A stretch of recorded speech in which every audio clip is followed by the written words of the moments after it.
I feel the call to make a video about Agartha, inner earth. On these days, with this super full moon and all these solar flares, the veil between rings is thinner and thinner. You can almost physically feel the inner rings. So I decided to read a chapter from one of my favorite books, Ariadne, the Mandala Weaver. I don't know if you see it right. I write it myself. I have written many books, but this one is one of my favorite ones. I think it's my favorite ones from the ones I wrote, because it's writing for this special child, Ariadne. She really existed in France a couple centuries ago, and I wrote the book for her. She was called Ariadne, and her story really touched me because she entered a lake to die when he was around 8 years old, because she was a crystalline child ahead of her time. She couldn't feel the love of her parents. They couldn't feel her. She was an empath, a crystalline child, and she just entered the lake. Her story really touched me, so I decided to write this book for her. And her real name was Ariadne, that means Ariadne. In mythology, Ariadne was the one that was waving these timelines, that was an oracle that could see all the timelines unfolding. That's why she couldn't live without love. While I was writing this book for her, my intention was to fill this lake with light, to make this magical ring for her to go to the light, back to source. She's already on the light. But when I was writing this book, I started connecting with Agartha, inner earth. I started channeling the inner core, the heart space of Gaia, the inner sun that is on the hollow earth, on inner earth. So I'm going to read a very short description of this inner earth, so you can go there on dreams or in meditation. It's from this book, Ariadne, the Mandala Weaver, by myself, María Casado Cuyás. You can find it on Amazon, very cheap, or in my web, Crystal Flames. Is Solaria speaking, the twin flame of Adama, the ascended master in Telos, Lemuria, on inner earth. Solaria is speaking to Ariadne. Ariadne is guided to inner earth by Merlin, and here she is very close to the inner core sun of Gaia. Is heart space, that inner sun that has created the planetary body around itself. Is the heart space of Gaia. So Solaria is explaining to Ariadne, the main character of this book, what this inner sun is about. Actually, here there is no darkness, only the sea blue mantle of the cosmos merged with our sparkling heart lights, as if it were a golden blue lapis lazuli or golden green mantle, according to the intensity of our inner sun's emotions and ours that are unfolded in its mantle of Gaia's radiation and nourished in its waves. Let's go and see her. Whom?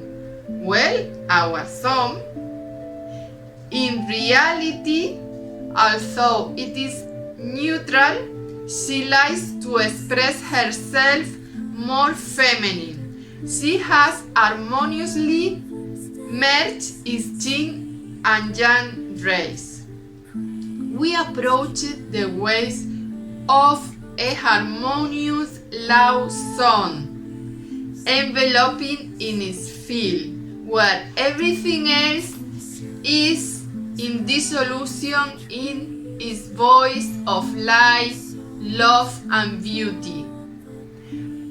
Only the soft voice of streams and waterfalls could be heard as we approach an immense volcanic source of healing hot springs, outpouring from a translucent, beautiful blue emerald, like a great iceberg of ice melting endlessly.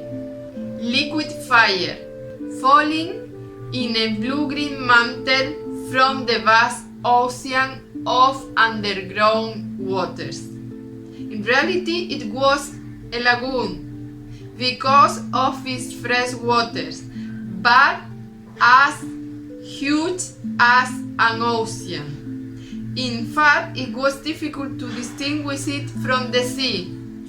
Solari added, the underwaters of this mantle that envelops planet Earth are merged with those of the rivers, streams, and the ocean itself in a single mantle, source of love and life for all beings of the planet.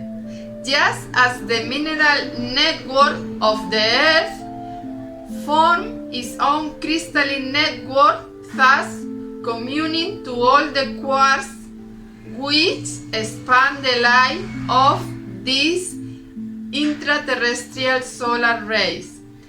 Also, higher up on the surface, the roots of all the trees intermingle with each other, creating an interconnected mantle of life force that sustains and nourishes all beings on the planet.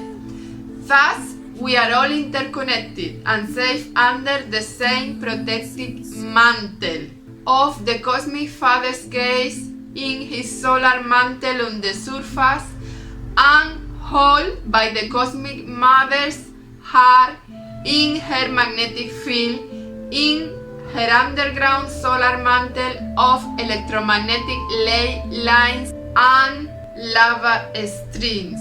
In that rumor of waters, underlying, if you were paying attention, in silence, you will hear a chant, a call,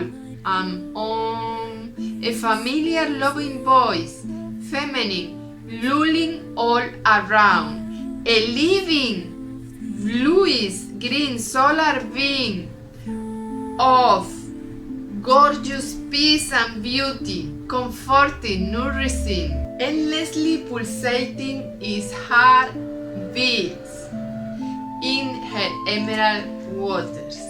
Ariadne felt as if she had melted into the underwater lagoon, as vast as the ocean around her. The expanded concentric waves of the heart beat from the bottom, lullaby her sweetly as she fell almost falling asleep. Look carefully at the bottom of this part of the lagoon, Merlin told her, bringing his torch even closer to the water surface. Merlin is guiding Ariadne on the inner earth all the time. Ariadne almost lay down more relaxed on the shore to take a nap. She didn't know why. She was feeling sleeping and fall on this sound that she could feel since she entered the green lagoon. And then she began to distinguish them. Egg cells, quite big. Were they ostrich eggs? They seem bigger under the ripples of the water. Eternal, strong, very attractive and mysterious. They produce a strange effect in Ariadne, as if they were calling her to dive among them. Go ahead, said Merlin, who had not taken his eyes off her to see her reaction. The first time is always like that. They take your breath away. They are gorgeous. They are eggs of the great golden dragon father. I make a video on my other YouTube channel that is called New Earth with image for this description of inner earth and the moment Ariadne enters in the lagoon of the dragon nest to awake her dragon guide that will be her power guide, her companion in her dreams. I hope you enjoy this description of inner earth. I will put a link to the video of the moment that Ariadne awakens her dragon.